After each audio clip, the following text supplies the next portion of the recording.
Graça e paz, amado e amada de Deus.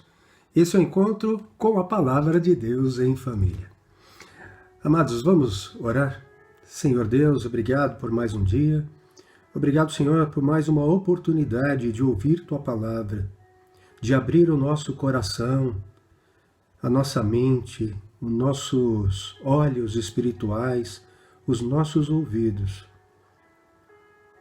para que o Senhor fale ao nosso coração, Pai. Há muitas vozes no mundo, mas a única que nos importa é a Tua.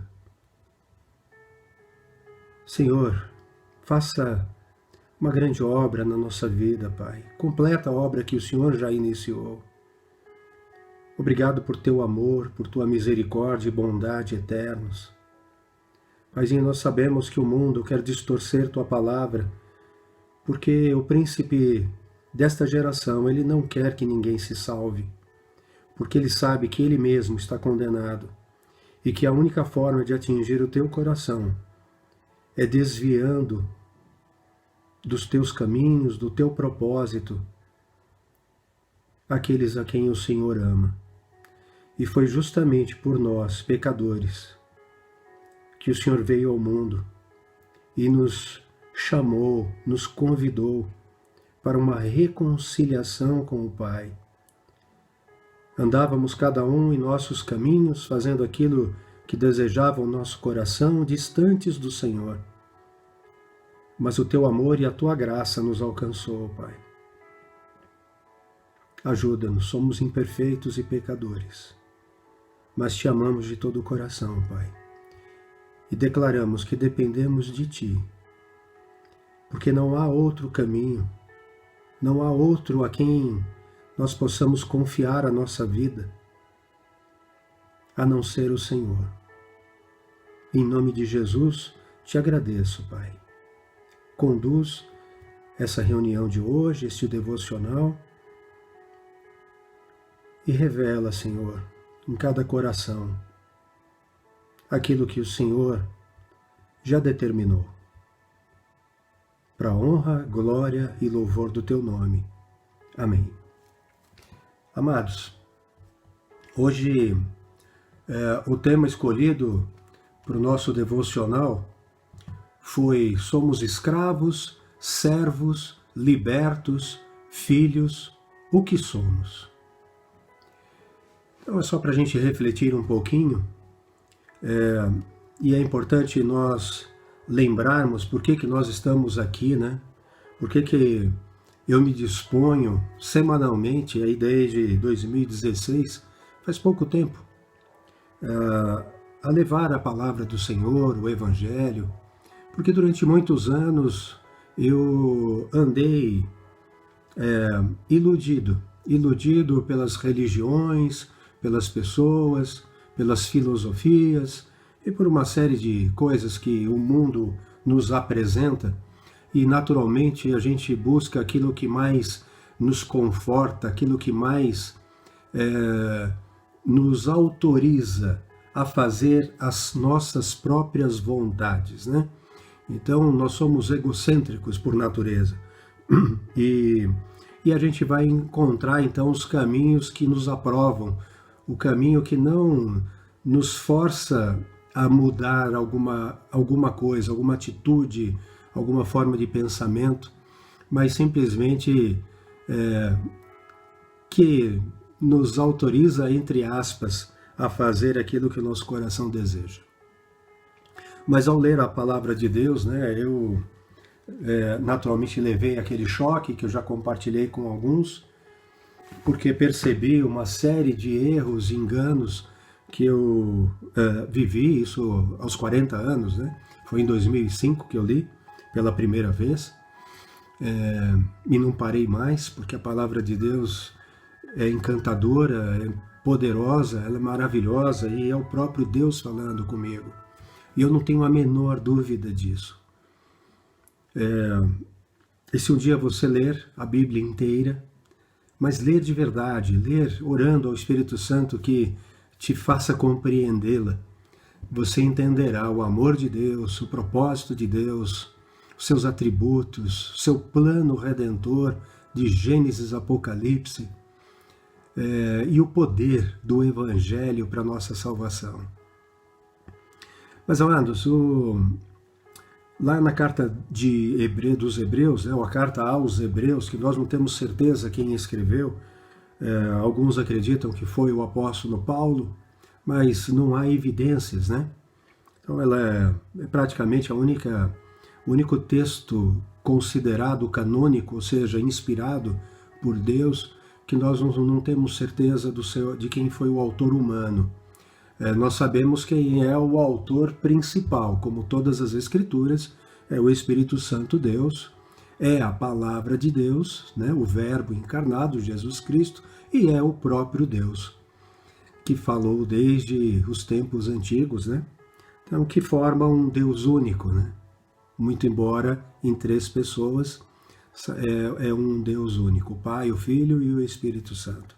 Mas Hebreus capítulo 12, verso 14 diz assim: procurem viver em paz com todos e busquem a santificação, sem a qual ninguém verá o Senhor. Amados, vivam em paz com todos, né? Não apenas aqueles que estão e fazem parte da Igreja de Jesus Cristo, mas com os de fora também. Por quê? Porque foi por eles também que Jesus Cristo veio ao mundo. E também os chamou para uma reconciliação. E esse ministério de reconciliação nos foi dado. Portanto, a nossa atitude é que vai fazer com que os de fora queiram conhecer esta obra maravilhosa de Deus também pela vida deles. Mas se nós não tivermos paz com todos, as pessoas não vão querer ouvir acerca de Jesus Cristo e vão perder a oportunidade de serem salvas. E a nossa responsabilidade é ajudar na obra de Deus e não impedir a obra de Deus. Por isso que é importante o nosso testemunho de vida.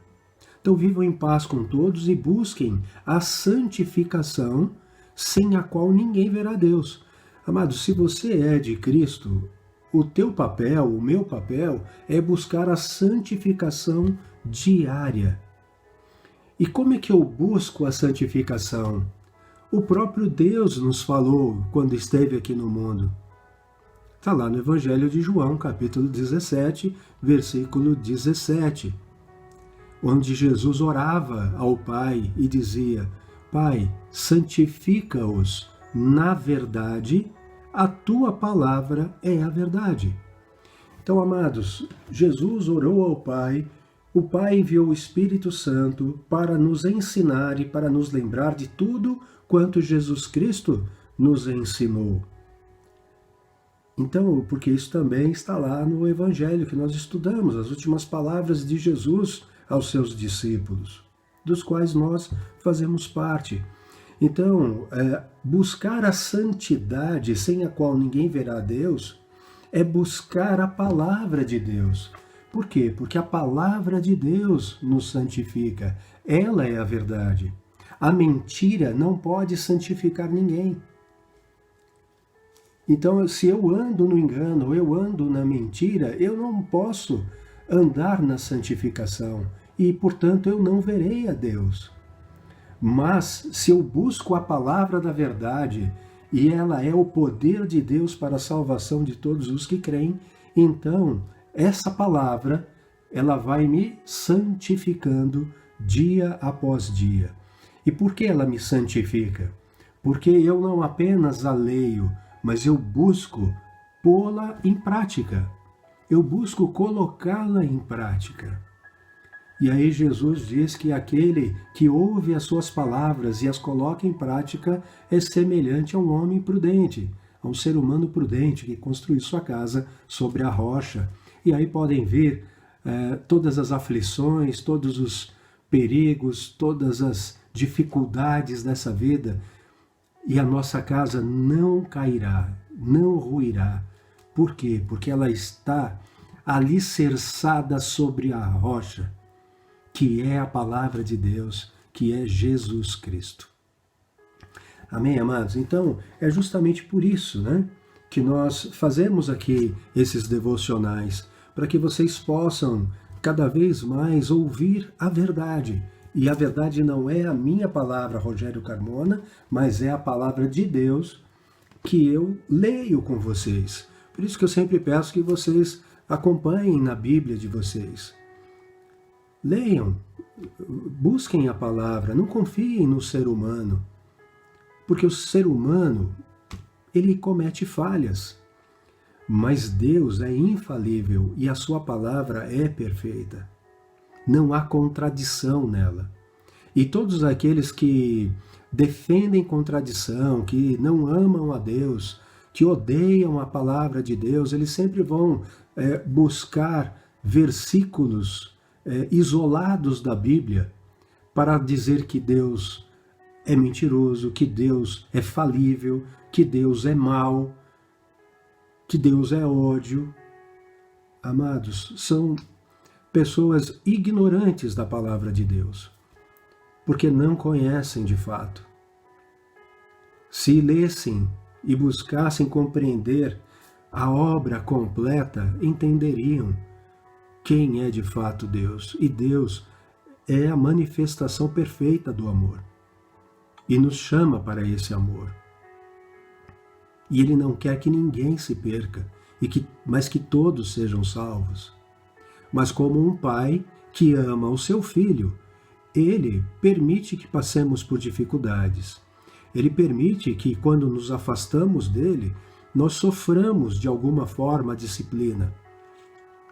E o propósito para os seus filhos na disciplina é o arrependimento e a volta aos seus caminhos. Por quê? Porque só há salvação e segurança na sua presença.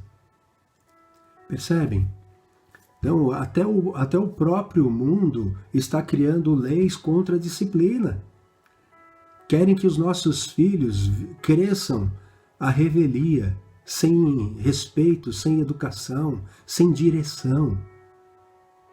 Isso é obra maligna, amados, para a destruição das famílias, para a destruição da humanidade. Essa é a obra do inimigo de Deus. Amados, vamos ler comigo os 7 primeiros versículos de Salmos, capítulo 78. Diz assim, eu vou colocar aqui embaixo no descritivo do vídeo, todos os textos que nós mencionamos no devocional de hoje. Meu povo, escute a minha lei, dê ouvidos às palavras da minha boca. Abrirei os meus lábios para proferir parábolas e publicarei enigmas dos tempos antigos. O que ouvimos e aprendemos, o que os nossos pais nos contaram, não o encobriremos a seus filhos. Contaremos à geração vindoura os louvores do Senhor, e o seu poder, e as maravilhas que fez. Ele estabeleceu um testemunho em Jacó, e instituiu uma lei em Israel, e ordenou aos nossos pais que os transmitissem a seus filhos, a fim de que a nova geração os conhecesse, e os filhos que ainda hão de nascer se levantassem e, por sua vez, os contassem aos seus descendentes. Aí vem o propósito, no versículo 7, para que pusessem a sua confiança em Deus e não se esquecessem dos feitos de Deus, mas lhe obedecessem ou observassem os mandamentos. E que não fossem como seus pais, geração obstinada e rebelde, geração de coração inconstante, e cujo espírito não foi fiel a Deus. Amados, eu li até o 8, para dar mais sentido. Então, entenda que quem escreveu este salmo foi Asaf.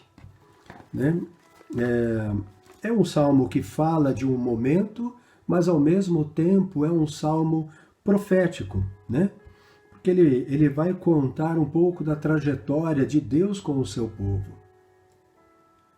E aí, por que eu digo que ele é também um salmo profético? Porque o finalzinho dele vai falar de alguma coisa que nos remeterá a Jesus Cristo.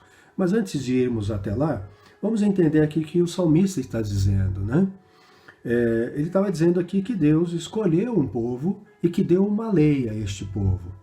Para quê? Para que este povo fosse santo diante de uma humanidade perdida, de uma humanidade iníqua, malvada, longe do Deus único e verdadeiro, Criador dos céus e da terra e tudo mais.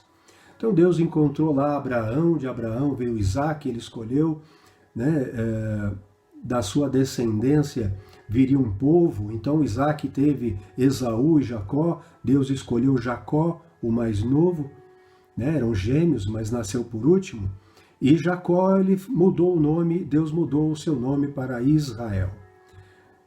Então veja que de Jacó, ou Israel, vieram 12 tribos e, portanto, todo o povo hebreu, o povo judeu. E a própria nação chamou-se Israel até os dias de hoje, né? E aqui o salmista estava falando, né, que Deus deu essa lei e pediu para que essa lei fosse transmitida de pai para filho, de uma geração a outra geração. Por quê? Porque eram poucas pessoas, mas esse povo ia crescer muito, como se tornou, né, milhares de pessoas, né? E era importante que de geração em geração os grandes feitos de Deus, bem como os seus mandamentos, fossem anunciados. Os feitos para que as pessoas confiassem em Deus e os seus mandamentos, para que por esta confiança, por esta fé, eles pudessem obedecer. Mas o que nós vamos ver ao longo deste salmo é que o povo sempre se desviava, um povo de coração inconstante, né? Então a gente vai ver lá que mesmo depois de ter relatado, né, que Deus deu água, né? Primeiro libertou o povo do Egito, depois sustentou no deserto, deu água da rocha, fez descer maná do céu, abriu o mar vermelho, fez vir carne, né, codornizes, para o meio do deserto, para que eles pudessem comer carne, enfim. Mesmo Deus tendo feito tudo isso, todas essas maravilhas, verso 17, vai dizer, mas ainda assim continuaram a pecar contra ele e se rebelaram no deserto contra o Altíssimo. Então veja que mesmo vendo, mesmo tendo aquela experiência, ainda assim desobedeciam a Deus. E aí ele vai continuar, o salmista continua, e ele fala, mas mesmo assim Deus continuou fazendo o bem. E aí então vai falando todas as coisas que Deus fez por eles. Mesmo assim, quantas vezes se rebelaram no deserto, em lugares áridos, lhe causaram tristeza. Ou seja, verso 40, diz que o povo continuava. Então Deus mantinha sua fidelidade com o povo, mas o povo não tinha fidelidade com ele. Deus faz uma aliança com o seu povo. Nós estamos hoje numa nova aliança no Filho de Deus. Mas nós estamos falando ainda daquele tempo, que a aliança foi feita através de sangues de animais e através de uma lei que deveria ser cumprida. Lei que deveria ser compartilhada.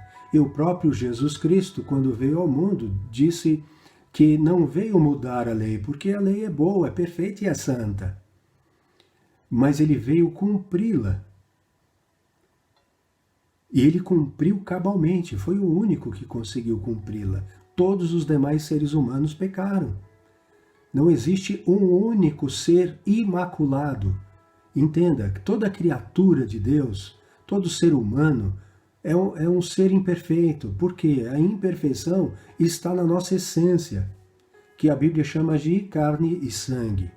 Mas Jesus foi perfeito, o único verdadeiramente Deus, verdadeiramente humano, se fez humano para conhecer e sentir tudo que nós sentíamos, para ser justamente aquele que venceria o mundo, o pecado e a morte, e na sua ressurreição também nos deu vida, até porque a morte não poderia retê-lo, reter o autor da vida, Deus perfeito, não tinha como.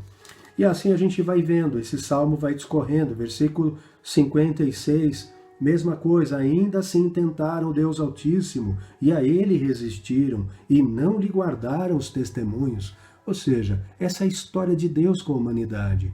Deus é fiel, e o povo, muito embora veja tudo o que ele faz, tudo o que ele fez, todos os seus testemunhos, todo o seu poder, ainda assim não cumpriram os seus mandamentos. E aí lá no final, nós vamos ver, versículos de 70 a 72, diz assim, e Deus também escolheu o seu servo Davi, e o tirou do aprisco das ovelhas, do cuidado das ovelhas e suas crias, para ser o pastor de Jacó, seu povo, e de Israel, sua herança. E ele os apacentou segundo a integridade do seu coração e os dirigiu com sábias mãos. Amados, eu li esse finalzinho, por quê? Porque aqui está falando do rei Davi. O rei Davi, ele cuidava do aprisco das ovelhas do seu pai. Deus tirou aquele jovenzinho do cuidado das ovelhas do pai e o colocou como um pastor sobre uma nação. A nação de Israel, de Jacó, né? Jacó e Israel, então a mesma pessoa, né? Lembrando. E o colocou lá. E Davi os apacentou segundo a integridade do seu coração e os dirigiu com mãos sábias. Amados, Deus encontrou Davi um homem segundo o seu coração, segundo o coração de Deus. Muito embora Davi tivesse pecado, fosse imperfeito, cometeu muitas falhas, adulterou, assassinou, né? Tinha muito sangue em suas mãos.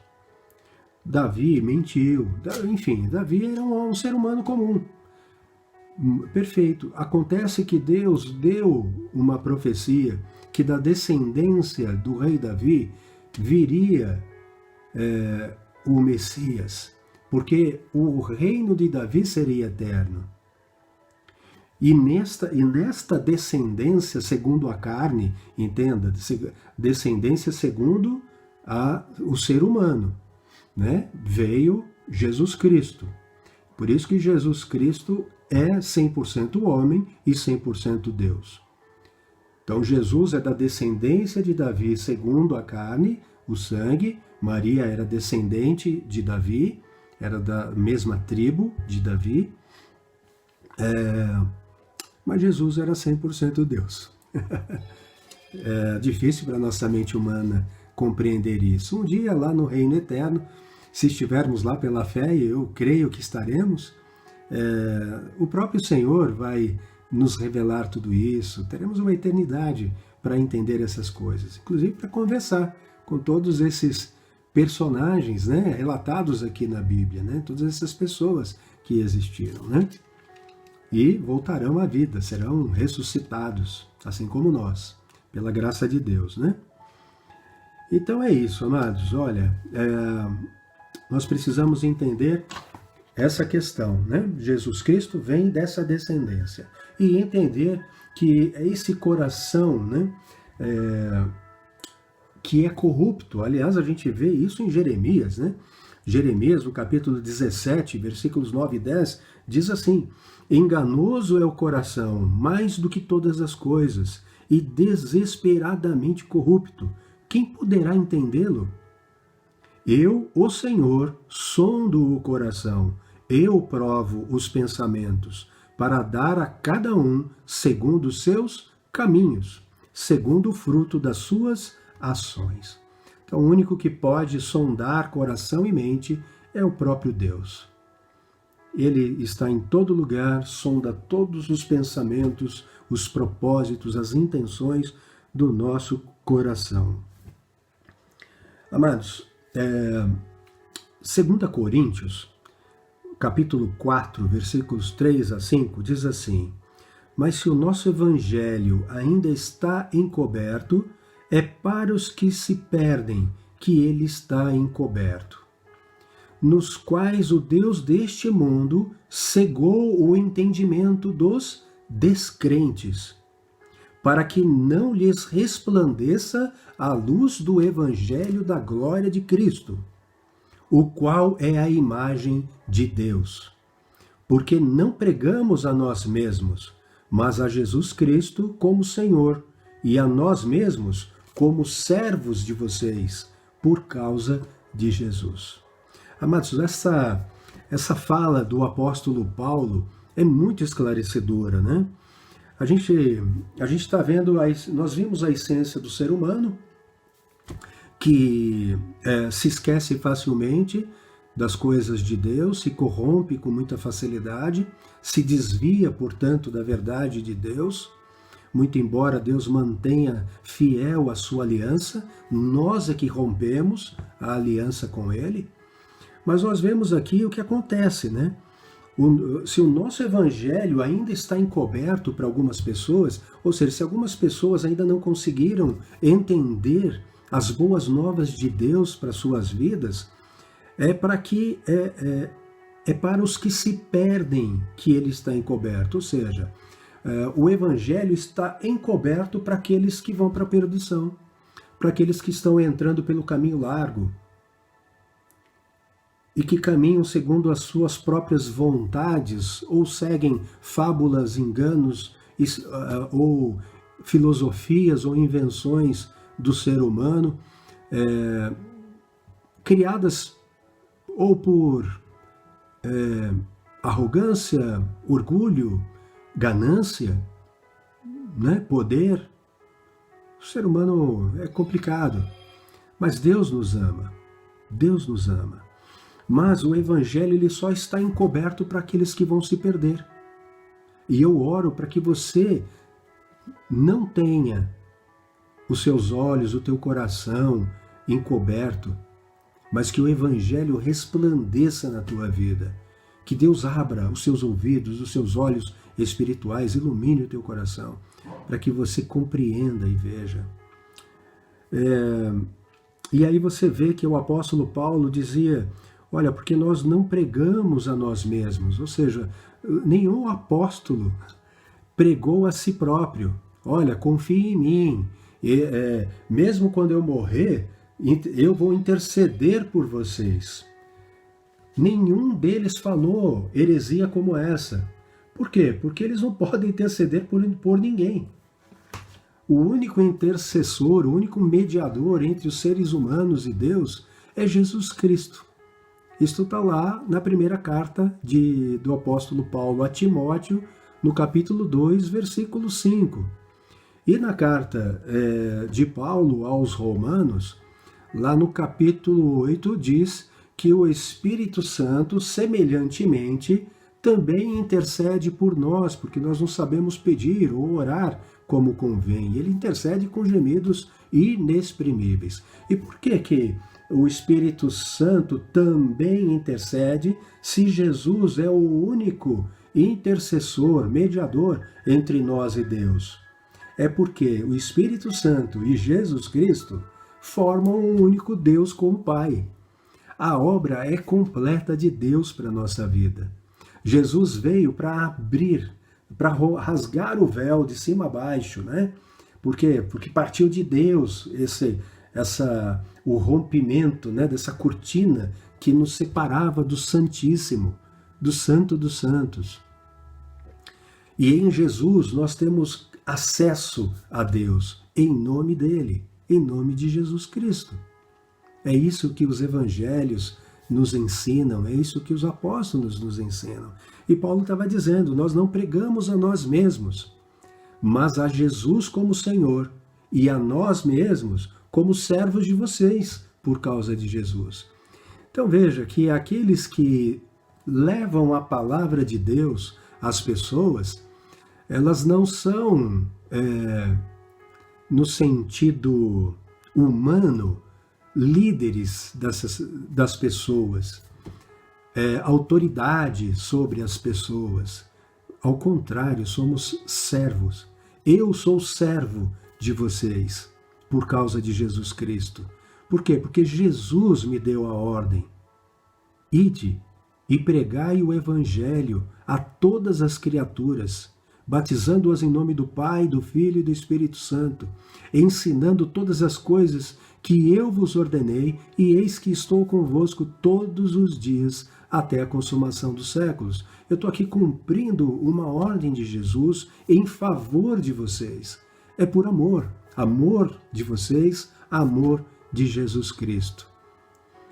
Por quê? Porque eu não posso reter a graça que eu recebi. Eu não posso ser egoísta a ponto de viver agora fechado do mundo, isolado do mundo, esperando o dia da minha redenção, o dia em que eu serei ou ressuscitado ou arrebatado, se Cristo vier antes da minha morte, para que eu esteja com Ele o restante, né? Ou toda a eternidade, porque não é restante, né? É uma eternidade. Eu preciso levar o Evangelho cumprindo a ordem que Jesus me deu. E por isso eu me coloco como servo de vocês. Eu trabalho em favor de vocês. Muito embora eu não espere nenhum pagamento por isso. Amados, então nós estamos entendendo aqui, né, que o ser humano ele tem uma essência, um coração corrupto, enganoso. Nós vemos aqui que além disso, né, então nós temos um inimigo dentro de nós.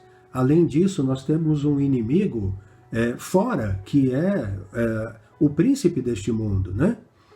Que nós vamos ver aqui que o Deus deste mundo, a gente vai ver isso, um Deus com letra minúscula, porque ele não é Deus. Em algumas traduções, o príncipe deste mundo é Satanás, é o diabo. Ele cegou o entendimento dos descrentes. Aquele que crê tem os seus olhos abertos. Ele enxerga, ele vê a palavra, ele ouve a Deus, ele crê. E se ele crê, ele obedece. Mas aqueles que não creem estão cegos pelo inimigo deste mundo, para que o Evangelho não resplandeça dentro dele. Aí nós vamos ver em Romanos, no capítulo 6, versículos de 16 a 18, que o mesmo apóstolo Paulo diz assim: será que vocês não sabem que ao se oferecerem como servos para a obediência, vocês são servos daquele a quem obedecem? Seja do pecado, que leva à morte, ou da obediência, que conduz à justiça? Mas graças a Deus que, tendo sido escravos do pecado, vocês vieram a obedecer de coração a forma de doutrina a que foram entregues. E uma vez libertados do pecado, foram feitos servos da justiça. Amados, percebem? Né? O que o apóstolo Paulo está dizendo aqui? Gente, olha, presta atenção. Se vocês se oferecem para o pecado, ou seja, se vocês obedecem o curso do mundo, as filosofias, religiões humanas, enfim, todas essas coisas, né? Se você obedece isso, então você é escravo do príncipe deste mundo, em outras palavras. Mas se você obedece ao Evangelho que nós anunciamos a vocês, então vocês são escravos da justiça. Olha só, mas graças a Deus, tendo sido escravos do pecado, vocês foram escravos do pecado, mas agora passaram a obedecer de coração a forma de doutrina em que vocês foram entregues, ou seja, ao Evangelho de Jesus Cristo. E uma vez libertados da escravidão do pecado, vocês foram feitos servos da justiça. Amados, essa palavra servo, ela serve tanto para escravo quanto para servo. Né? Então, nós somos escravos de qualquer forma. Ou somos escravos do pecado para a nossa morte, ou somos escravos de Deus para a vida. Somos servos de Deus. Mas aí vem uma coisa que é maravilhosa, que eu gostaria de compartilhar com vocês para a gente encerrar essa reflexão, que está lá em Gálatas, no capítulo 4. E o apóstolo Paulo diz assim: digo, porém, versículo 1, Digo, porém, o seguinte: durante o tempo em que o herdeiro é menor de idade ou é criança, em nada difere de um escravo, mesmo sendo senhor de tudo. Por quê? Porque não pode fazer nada, não pode usar o dinheiro, não pode usufruir nada. O tutor é que educa, que conduz, que toma decisões e tudo mais. Então, em nada difere de um escravo, mesmo sendo senhor de tudo. Mas está sob tutores e curadores até o tempo predeterminado pelo Pai. Assim também nós, quando éramos menores, éramos crianças, aí na fé, no conhecimento, estávamos escravizados aos rudimentos do mundo. Mas quando chegou a plenitude do tempo, Deus enviou o seu Filho, nascido de mulher, nascido sob a lei, para resgatar os que estavam sob a lei, a fim de que recebêssemos a adoção de filhos. E porque vocês são filhos, Deus enviou o Espírito de seu Filho ao nosso coração. E esse Espírito clama: Abba, Pai. Assim você já não é mais escravo, porém filho, e sendo filho, também é herdeiro de Deus. Amados, olha o amor e a bondade, olha a graça de Deus sobre a nossa vida. O apóstolo Paulo estava dizendo: olha, antigamente vocês que eram como crianças, não tinha discernimento. Por isso vocês faziam tudo errado. Né? Mas quando vocês então cresceram, né, amadureceram, então é isso que o apóstolo Paulo está falando aqui, né? Então, quando vocês cresceram na plenitude dos tempos, Deus enviou o seu Filho, nascido de mulheres sob a lei, para resgatar os que estavam sob a lei, para receber a adoção de filhos. Inicialmente, então o primeiro objetivo, né, de Deus foi tornar filhos o seu povo escolhido. Eram judeus. Mas muitos rejeitaram. Mas isso tudo fazia parte já do plano previsto. Já havia muitas profecias, né, que Jesus viria também para os gentios. Então, quando Israel rejeitou, parte naturalmente, rejeitou, Deus, através dos apóstolos, especialmente o apóstolo Paulo, Pedro também teve uma parcela, mas Paulo foi o principal deles, então levou a Cristo também aos gentios, dos quais nós fazemos parte, né? Todos os gentios são aqueles não judeus, né? Quem não é judeu é gentil. Mas o propósito era que nós recebêssemos a adoção de filhos. Então Jesus Cristo nos resgatou do poder da lei. O que é isso, né? A lei não tem poder para nos aperfeiçoar. Ela só tem poder para nos condenar se nós fizermos algo errado, algo contrário a ela. Mas Jesus Cristo veio para nos resgatar do poder da lei. Por quê? Porque todos nós erramos. E porque erramos, estamos condenados à morte. Condenados condenados, a condenação é boa, né? Condenados à morte eterna, né? Ao castigo eterno e assim por diante. Mas Jesus Cristo veio então para nos dar vida independente da lei. Ele nos tornou justo. Ele cumpriu a lei. E não significa que a lei seja má, como a palavra de Deus diz. A lei é ótima, é boa, é perfeita. Mas nós não temos poder para cumprir. Só podemos fazer isso, amados, pela fé. Veja que pela fé eu posso me esforçar para obedecer.